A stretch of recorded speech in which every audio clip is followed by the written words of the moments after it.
Alright, क्या आप वचन के लिए तैयार हैं? अपने पड़ोसी की ओर मुड़े, कम से कम 3 व्यक्ति को कहें इस उपासना सेवा के दौरान आप आशीषित होने वाले हैं। ऑलराइट, यूहन्ना 21, यूहन्ना अध्याय 21। इन बातों के बाद यीशु ने अपने आप को तबीरियास झील के किनारे चेलों को प्रकट किया और इस रीति से प्रकट किया। ये अध्याय यीशु के बारे में के रहस्यों से भरा है। हम उसे जिस तरह देखेंगे वैसे वो खुद को प्रकट करता है। ओके, शमौन पतरस और थोमा जो दिदुमुस कहलाता है, और गलील के काना नगर का नतनेल, और जब्दी के पुत्र मतलब याकूब और यूहन्ना, और उसके चेलों में से 2 जो इकट्ठा थे, कुल मिलाकर 7 थे। साथ में पतरस। ऑलराइट, शमौन पतरस ने उससे कहा मैं मछली पकड़ने जा रहा हूं, बिल्कुल शमौन पतरस की तरह। ऑलराइट, मैं मछली पकड़ने जा रहा हूं। ओके, वो एक जन्मजात अगुआ है, बाकी लोग उसका अनुसरण करते हैं। उन्होंने उसे कहा हम भी तेरे साथ चलते हैं। अतः वे निकलकर नाव पर चढ़े, परंतु उस रात कुछ न पकड़ा। अब हमें से कई लोग, आप जानते हैं, ऐसी जगह पर हैं जहां कड़ी मेहनत कर रहे हैं। क्या प्रभु के साथ चल रहे हैं? आप पवित्र आचरण रखने, प्रभु के योग्य चलने के लिए अपना सर्वश्रेष्ठ प्रयास करते हैं, आप खाली हाथ लौटते हैं। हम यीशु के बारे में कुछ ऐसा देखने वाले हैं जो सब बदल देगा। देखिए, आज का संदेश इसी बारे में है। हम में से कई लोग उद्धार से पहले पापों के लिए संघर्ष नहीं करते, उनके परेशान या दुखित नहीं होते, लेकिन हम इस तथ्य से परेशान हैं कि उद्धार पाने के बाद हम अब भी अपने जीवन के क्षेत्रों में चुनौतियों का सामना करते हैं। हम पाते हैं कि हमारे अंदर अभी भी कुछ पापी प्रवृत्तियां, विचार, शब्द और अन्य बातें भी हैं। हम खुद को देखते हैं और हमें वो चीजें पसंद नहीं आती। क्या मैं सही कह रहा हूं? आपके उद्धार से पहले पाप आपको अधिक परेशान नहीं करते, आपके उद्धार के बाद के पाप आपको परेशान करते हैं। ओके, यहां मैं ही हूं। Okay, alright. तो लोगों की चिंता होती है कि वैसे ये शास्त्र भाग आपको बताता है कि उद्धार के बाद जब आप प्रभु को जानकर कुछ समय हो जाता है, ऑलराइट, प्रभु का आपके प्रति रवैया कैसा होता है। अब बाइबल हमें बताती है कि मछली पकड़ने गए और उन्होंने पूरी रात मेहनत की और कुछ न पकड़ा, कुछ भी नहीं। ओके, भोर होते यीशु किनारे पर आ खड़ा हुआ। यह तीसरी बार था। अब उसने मृतकों में से जी उठने के बाद अपने चेलों को दर्शन दिया था। ऑलराइट, अगला, तब तब यीशु ने उनसे कहा कि हे बालकों, क्या तुम्हारे पास कुछ मछलियां हैं? उसने उनसे पूछा, क्या तुम्हारे पास कुछ मछलियां हैं? उन्होंने उत्तर दिया, नहीं। उसने उनसे कहा, नाव की दाहिनी ओर जाल डालो तो पाओगे। अतः उन्होंने जाल डाला और अब मछलियों की बहुतायत के कारण उसे खींच न सके। वहां बहुत सारी मछलियां थी और वे मछलियों की बहुतायत के कारण उसे खींच न सके। तब उस चेले ने, जिससे यीशु प्रेम रखता था, पतरस ने कहा, यह तो प्रभु है। शमौन पतरस ने यह सुनकर कहा कि प्रभु है, कमर में अंगरखा कस लिया, क्योंकि वह नंगा था, और झील में कूद पड़ा। परंतु दूसरे चेले डोंगी पर मछलियों से भरा हुआ जाल खींचते हुए आए, क्योंकि वे किनारे से अधिक दूर नहीं पर कोई 200 हाथ पर थे।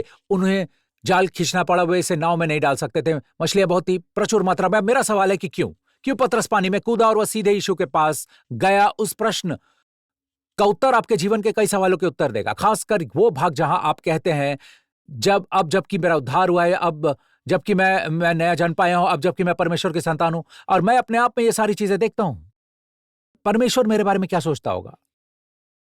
अब पतरस यीशु के पास जाने के लिए पानी में क्यों कूदा? देखिए, अगर आप पाप के प्रति सचेत हैं, अगर आप आपके आपके पापों से अवगत हैं, तो क्या आप उस व्यक्ति के पास जाने के लिए पानी में कूदेंगे जिसका आपने अभी भी इनकार किया, उसे जानते हुए भी 3 बार शाप पुकार कर और शपथ खाकर? नहीं, आप दूसरी तरफ कूद जाएंगे।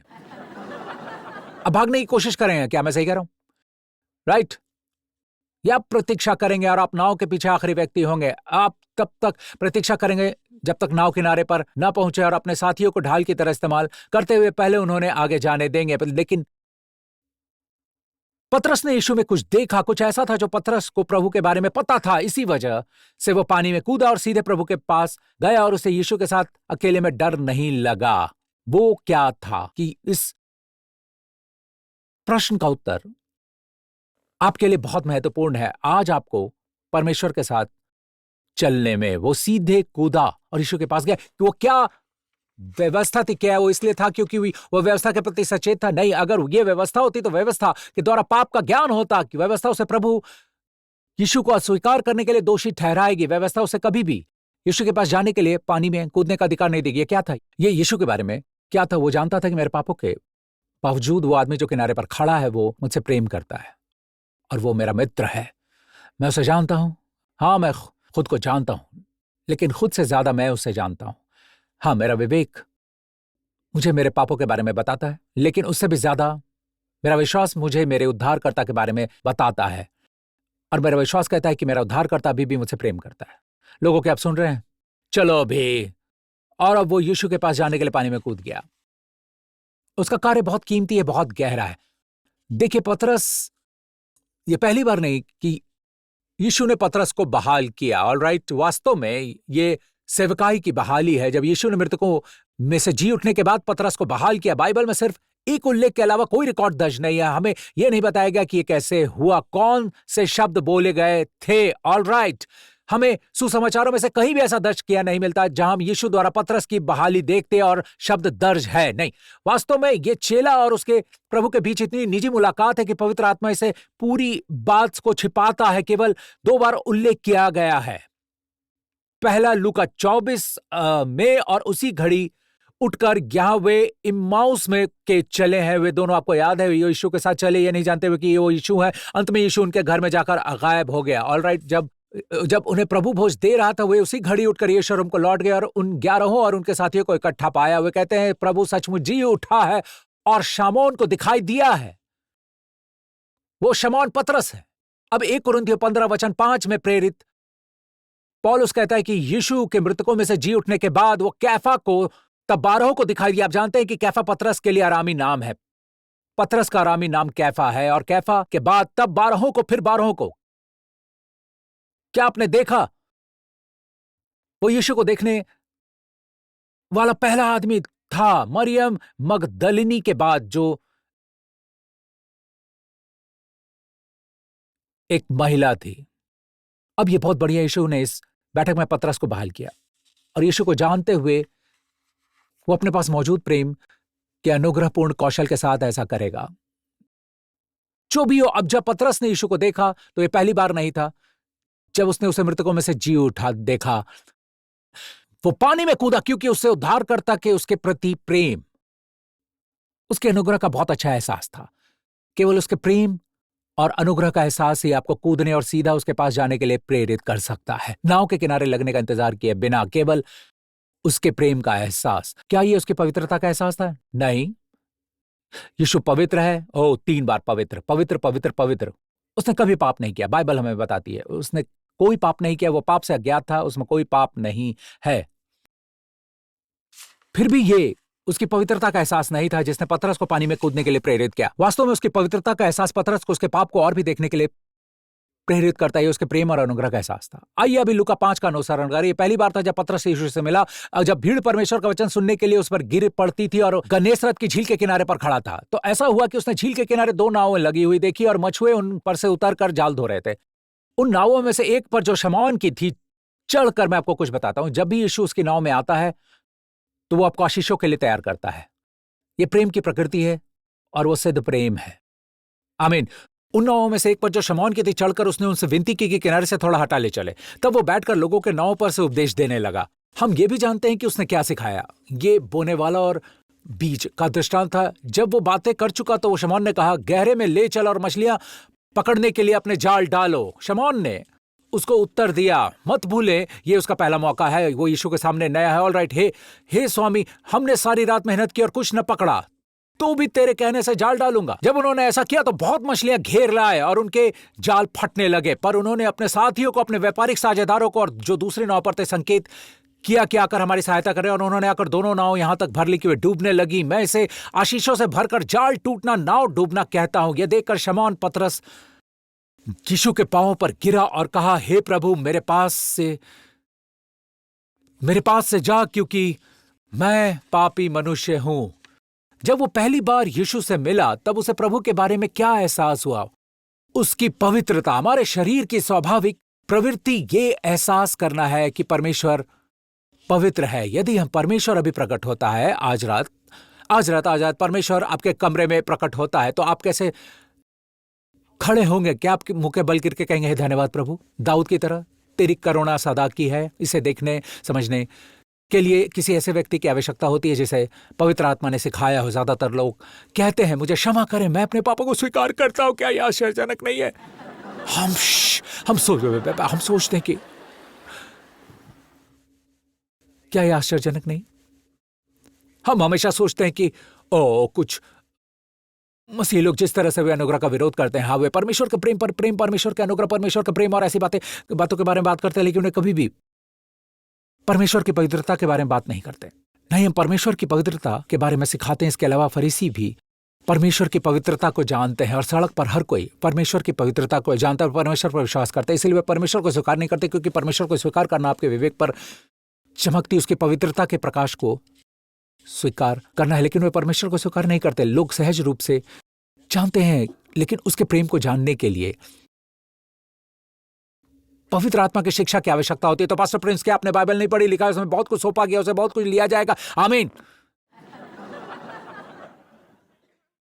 क्या आपने कभी पढ़ा है? वैसे ये यीशु के वचन है जिन्हें आपने अभी बताया। क्या आपने मत्ती 20 मत्ती 10 में से यीशु के वचन भी पढ़े हैं? यीशु ने कहा, जो कोई मनुष्य के सामने मेरा इनकार करेगा, उससे मैं भी अपने स्वर्गीय पिता के सामने इनकार करूंगा। ये यीशु के वचन है। लेकिन जब भी आप यीशु के वचनों को पढ़ते हैं, चाहे वे लाल रंग के मत्ती, मरकुस, लूका और यूहन्ना में क्यों ना हो, आपको हमेशा उनकी व्याख्या सिद्ध कार्य के प्रकाश में करनी चाहिए। क्या पतरस ने यीशु को जानने से इनकार किया? हाँ। कितनी बार? 3 बार। सामान्यतः नहीं, शाप और शपथ के साथ उसने शपथ खाई कि वो यीशु को जानता ही नहीं। 3 बार। अब यीशु को अपने स्वयं के वचनों के आधार पर क्या करना चाहिए? स्वर्ग में पिता के सामने उसका इनकार करें। क्या यीशु ने ऐसा किया? लेकिन क्या यीशु के वचन? हाँ। इसलिए आपको यीशु के वचनों की व्याख्या उसके सिद्ध कार्य के प्रकाश में करनी चाहिए। तो पास्टर प्रिंस, पतरस ने पश्चाताप किया। कहीं ने लिखा है कि उसने पश्चाताप किया, पर लिखा है वो फूट फूट कर रोया। पर यहूदा भी रोया। मेरा मतलब यहूदा भी पछताया। मत्ती 27, जब उसके पकड़ने वाले यहूदा ने देखा कि वो दोषी ठहराया गया है, तो वो पछताया और वे 30 चांदी के सिक्के प्रधान याजकों और पुरानियों के पास फिर लाया और कहा, मैंने निर्दोष को घात के लिए पकड़वा कर पाप किया। उन्होंने कहा, हमें क्या किया, तू ही जान। तब वो उन सिक्कों को मंदिर में फेंकर चला गया और जाकर उसने अपने आप को फांसी दी। अब ओल्ड किंग जेम्स में लिखा है वो पछताया। तो एक पल के लिए भी ये मत सोचिए कि पश्चाताप करना, रोना और इस तरह की बातें करना परमेश्वर ही वास्तव में चाहता है। परमेश्वर चाहता है कि प्राप्त करें, न कि पछताएं और अपने आप को कष्ट देकर अपने पापों के लिए भुगतान करने का प्रयास करें। यह गर्व है आपके पश्चाताप का। क्या मतलब है? आप उसके पास आते हैं और उसके प्रेम प्राप्त करते हैं, उसकी क्षमा प्राप्त करते हैं। एकमात्र चीज जो हमारे जीवन को बदल सकती है, हमारे आज के जीवन को भी, तो वो परमेश्वर का प्रेम है। अब देखिए, विश्वास मतलब परमेश्वर को न्यायी के रूप में देखना नहीं है। क्या परमेश्वर न्यायी है? हाँ। जब यीशु वापस आएगा तो वो पूरा संसार जान जाएगा कि वो न्यायी है। लेकिन ये विश्वास नहीं है। विश्वास मतलब परमेश्वर को उद्धारकर्ता के रूप में देखना है और चाहता है कि उसे इस प्रकार देखा जाए। विश्वास मतलब यीशु को आपके प्रति उसके प्रेम में देखना है। मैं चाहता हूं कि वो उसे इस तरह देखा जाए, और यही विश्वास है। जब कोई यीशु को उसके प्रेम में देखता है, तो मैं आपको बता दूं कि यह प्रभु को प्रसन्न करता है। उसके पास ऐसा भोजन है जिसके बारे में हम जानते ही नहीं। वो चाहता है कि हम उससे उसके प्रेम में देखें, और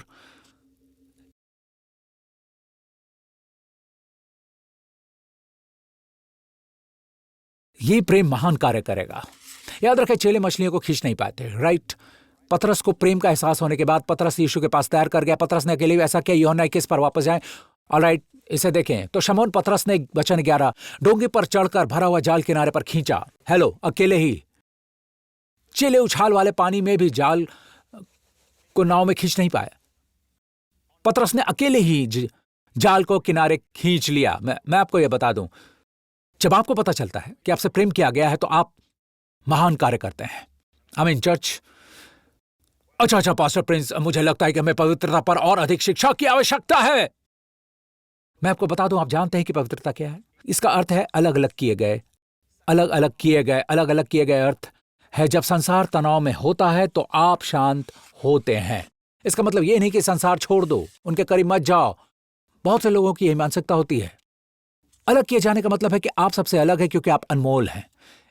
ऐसे संसार में जहां हर कोई अब कुंवारा नहीं रहा। ऑलराइट, अभी भी कुछ कुंवारे हैं जो सबसे अलग हैं। मुझे नहीं पता कि मैंने ऐसा क्यों कहा, लेकिन ऐसे संसार में जहां हर कोई तनाव में है, आप शांत हैं, आप अलग दिखते हैं। ऐसे संसार में जहां हर कोई आम है, आप चमकते हैं। ऐसे संसार में जहां हर कोई उदास है, आप चमकते हैं, आप दीप्तिमान हैं। ये असामान्य है। पवित्रता का विरोधी पाप नहीं है, ये सामान्यता है। अपनी बाइबल का ध्यानपूर्वक अध्ययन करें। परमेश्वर नहीं चाहता कि उसके लोग आम हों, पापियों के साथ घुलना मिलना, फिर भी उनके जैसे न हो, लेकिन उनके साथ रहकर उन्हें यह दिखाना कि परमेश्वर सुलभ है, वो उनसे प्रेम करता है, वे हमें दूषित नहीं करते, हम उन्हें संक्रमित करते हैं, हम संक्रामक मसीह हैं। क्या मुझे एक अच्छी आमीन मिल सकती है? ओके, मैं इसे समाप्त करना चाहूंगा। अंतिम 3 वचन एक के बाद एक है। ओके, हम बहुत जल्दी आगे बढ़ेंगे क्योंकि मैं आपको प्रेरित पौलुस दिखाने जा रहा हूं। जब पौलुस ने 1 कुरिन्थियों 15 वचन 9 में लिखा तो उसने कहा, क्योंकि मैं प्रेरितों में सबसे छोटा हूं, वरन प्रेरित कहलाने के योग्य भी नहीं, क्योंकि मैंने परमेश्वर की कलीसिया को सताया था। तो पौलुस ने सारे प्रेरितों को एक साथ रखा, याकूब, यूहन्ना, ऑलराइट, उन सभी को एक साथ, सारे प्रेरितों को। और आप जानते हैं कि पौलुस क्या कहता है कि हे मित्रों, क्या आप जानते हैं मैं सारे प्रेरितों की तुलना में सबसे छोटा हूं। अब हम उसे जानते हैं और सही भी है, प्रेरितों में सबसे महान के रूप में। लेकिन उसके स्वयं के आकलन में जब वो प्रभु में कुछ बढ़ा, तब उसने कहा मैं प्रेरित कहलाने के भी योग्य नहीं हूं, मैं प्रेरित में सबसे छोटा हूं। क्या आप मेरे साथ हो? ऑलराइट, जैसे जैसे पौलुस प्रभु में और बढ़ा, ऑलराइट, उसने इफिसियों को लिखा। इफिसियों के अध्याय 3 में हम इसे देखते हैं। अब वो ये कहता है, मुझ पर जो सब पवित्र लोगों में से छोटे से भी छोटा हूं, यह अनुग्रह हुआ कि मैंने जातियों को मसीह के अगम में धन का सुसमाचार सुनाऊं। और आप जानते हैं कि हूं क्या है? वो जो मैंने ग्रीक में जांच की, इसका अर्थ है वर्तमान काल। इसका अर्थ है कि वो कह रहा है, मैं उद्धार से पहले सब पवित्र लोगों में से छोटे से भी छोटा हूं, ऐसा नहीं, तो वो पवित्र लोग नहीं था। राइट, वो वर्तमान काल में हूं के बारे में बात कर रहा है। मैं सब पवित्र लोगों में से छोटे से भी छोटा हूं। प्रेरित पौलुस, ऐसा लगता है जितना वो बढ़ते गया उतना ही उसने उसके पापों को देखा, लेकिन कृपया वहां न रुकें। जितना अधिक वो उद्धारकर्ता के प्रेम और उसके अनुग्रह को देखता है, वो परमेश्वर के अनुग्रह को बढ़ाता है। ओके, और अंतिम वचन 1 तीमुथियुस 1, देखिए पौलुस क्या कहता है। यह बात सच और हर प्रकार से मानने के योग्य है कि मसीह यीशु पापियों का उद्धार करने के लिए जगत में आया, जिनमें सबसे बड़ा मैं हूं। अब जानते हैं हूं क्या है? मैंने ग्रीक में जांच की, इसका अर्थ है वर्तमान काल। तब तक वो प्रभु में बहुत बढ़ चुका था, वो परमेश्वर के अनुग्रह में बढ़ चुका था, लेकिन ऐसा लगता था जितना अधिक वो बढ़ा, उतना ही अधिक वो देखता है कि वो सिद्ध नहीं है। लेकिन उससे भी अधिक, यहां ना रुकें, जितना अधिक आप अपने पापों को देखते हैं, उतना ही अधिक आप देखते हैं कि आपको कितना क्षमा किया गया है। आप उसका अनुग्रह देखते हैं, आप उसका प्रेम देखते हैं। हम से कुछ लोग हम नहीं जानते थे कि हम कितने बुरे थे, क्योंकि हम सब बड़े मसीह परिवारों में 4 साल के थे, 5 साल के थे, तब हमारा उद्धार हुआ। आपको पता है, हमने देखा कि हम कितने बुरे थे जब हमारा उद्धार हुआ। लेकिन इसका मतलब यह नहीं, ध्यान से सुने, सिर्फ इसलिए कि आप नई सृष्टि हो, आप कबूल कर सकते हो मैं मसीह में एक नई सृष्टि हूं, लेकिन आपके मन में यह विचार नहीं है मेरे पास पाप रहित सिद्धता है। आपके पास नहीं है। नहीं, मेरे पास है। अगर आपको लगता है कि आपके पास है तो आप बड़ी गलती में फंसे हैं। यह साबित कर देगा कि आपके पास नहीं है। भले ही हमारा उद्धार हुआ है, फिर भी हमारे शरीर में पाप है। ओके, और वो पाप आपको खुद को निराश करने के लिए नहीं है। ये पाप उसके अनुग्रह को बड़ा करना है, उसके प्रेम को बड़ा करना है। जितना अधिक आप प्रेरित पौलुस की तरफ बढ़ते हैं, एक बार वो कहता है कि मैं प्रेरितों में सबसे छोटा हूं, वो श्रेणी फिर वो हर विश्वासी तक विस्तृत हो गया। मैं सब पवित्र लोगों में से छोटे से भी छोटा हूं। कुछ और बढ़ने के बाद फिर वो प्रभु में कुछ और बढ़ा हुआ कहता है, आप जानते हैं क्या? सारे पापियों में मैं सबसे बड़ा हूं। आप जानते हो हूं क्या है? अभी भी ये वर्तमान काल है। वाह, उसने परमेश्वर के अनुग्रह को बड़ा किया। उसने परमेश्वर के अनुग्रह को बड़ा किया। इसीलिए लोग ऐसी बातें कहते हैं। आपको पता है, मसीह बनने के बाद आपको शर्म आनी चाहिए। रोमियो अध्याय 5, हाँ, परंतु परमेश्वर हम पर अपने प्रेम की भलाई इस रीति से प्रकट करता है। मैंने कहा 3 अंतिम वचन, राइट? एक और ओके बोनस, ये सबसे अंतिम वचन है। ओके, परंतु परमेश्वर हम पर अपने प्रेम की भलाई इस रीति से प्रकट करता है कि जब हम पापी ही थे, तब क्या हुआ? मसीह हमारे लिए मरा। इस बारे में सोचा, परमेश्वर ने आपसे इसलिए प्रेम नहीं किया क्योंकि आप उसे खोज रहे थे। परमेश्वर ने आपसे इसलिए प्रेम नहीं किया क्योंकि आप परमेश्वर को चाहते थे। यहां तक कि आपने परमेश्वर की परवाह तक नहीं। परमेश्वर ने आपकी परवाह किया। पापी ही थे, आपके पापी होने की परवाह नहीं किया, पर परमेश्वर को परवाह थी। परमेश्वर ने अपने पुत्र को आपके पापों की कीमत चुकाने के लिए भेजा, आपकी जगह दंड पाने के लिए। तो हम पापी ही थे, तभी मसीह हमारे लिए मर गया। कहे आमीन। लेकिन हम ऐसा ही सोचते हैं, हमें से बहुत से लोग ऑलराइट, वचन को नहीं पढ़ते, इस तरह से सोचे। अतः जबकि हम अब उसके लहू के कारण धर्मी ठहरे, यही रुके, थोड़ी देर के लिए रुके और शरीर के स्वाभाविक तर्क के बारे में सोचे। अतः अब जब भी हम अब धर्मी ठहरे, हमें इस पर ध्यान देना होगा, क्योंकि अब हम धर्मी ठहराए गए। अतः जबकि अब हम धर्मी ठहरे, हमें यह सुनिश्चित करना चाहिए कि हम इसी तरह तर्क करें। लेकिन देखें कि प्रेरित पौलुस ने क्या कहा। अतः जबकि अब हम उसके लहू के कारण धर्मी ठहरे, तो उसके द्वारा परमेश्वर के क्रोध से क्यों ना बचेंगे। अब जानते हैं कि इसका क्या मतलब है। यानी आपके उद्धार के बाद, ये उन लोगों के लिए जिनका उद्धार हुआ है, जैसे कि आज आप और मैं हूं, आपके उद्धार के बाद आपको पता है कि आप किससे बचाए गए? आपके प्रति परमेश्वर के क्रोध से। परमेश्वर कभी भी आप पर क्रोध नहीं करेगा। वो शारीरिक मन के विपरीत है जिस तरह से हम सोचते हैं। अब देखिए, हमें से कई लोग, अगर हम पतरस की तरह होते हैं, हम समुद्र तट पर यीशु को देखते तो हम पीछे की ओर कूद जाते, हम भागने की कोशिश करते। पतरस भाग गया, वो जानता था मैं उसे जानता हूं, वो सबसे बढ़कर मेरे बारे में सब कुछ जानता है, लेकिन वो मुझसे सबसे बढ़कर प्रेम करता है। और इसी तरह आज वो आपसे प्रेम करता है। अपने हाथ प्रभु की ओर उठाएं। मेरा मानना है कि यीशु ने जो कुछ हासिल किया है उसके कारण आशीषें आपकी हैं, भुगतान हो गया है, हस्ताक्षर किए गए हैं और यीशु के लहू से मुहर बंद है। इसे प्राप्त करना केवल आप पर निर्भर है। और मैं आपसे वादा करता हूं, जितना अधिक आप उसे प्रेम और अनुग्रह और उसकी कृपा के एहसास के नीचे रहेंगे, उतना ही अधिक आशीषें आप आपके जीवन में प्रकट होते देखेंगे। प्रभु आपको और आपके प्रियजनों को इस पूरे सप्ताह आशीषित करें। प्रभु आपको इब्राहिम की आशीषों से, व्यवस्था विवरण 28 की आशीषों से आशीषित करे। और प्रभु आपको दूध और शहद की धारा से आशीषित करे जो आपके जीवन में बहती रहे। प्रभु आपको इस पूरे सप्ताह उसके प्रेम, अनुग्रह और कृपा के विशेष प्रकटीकरण से आशीषित करे। प्रभु आपको और आपके प्रियजनों को सभी नुकसान और खतरे से, अंधकार की सारी शक्तियों से, दुष्ट की सारी शक्तियों से अपने स्वयं के बहाए गए लहू के द्वारा आपको बनाए रखे, आपकी रक्षा करे, आपको सुरक्षित रखे। प्रभु आपको और आपके परिवारों को सारी बीमारियों और व्याधियों से, दुर्घटनाओं से, हर संक्रमण से, दुष्ट की सारी शक्तियों से उसके स्वयं के लहू द्वारा सुरक्षित और बनाए रखे। प्रभु आप पर अपना मुख चमकाएं। इस पूरे सप्ताह आप पर कृपा करें। आप आपके जीवन में जहां भी जाएं, परमेश्वर की अलौकिक कृपा का अनुभव करें। आप में से हर एक पर अपना मुख प्रकाश चमकाएं और आपको और आपके प्रियजनों को हमारे प्रभु यीशु मसीह के नाम से शांति, पूर्णता, स्वास्थ्य, खुशहाली और शांति प्रदान करें। और सभी लोगों ने प्रभु यीशु के नाम से कहा आमीन।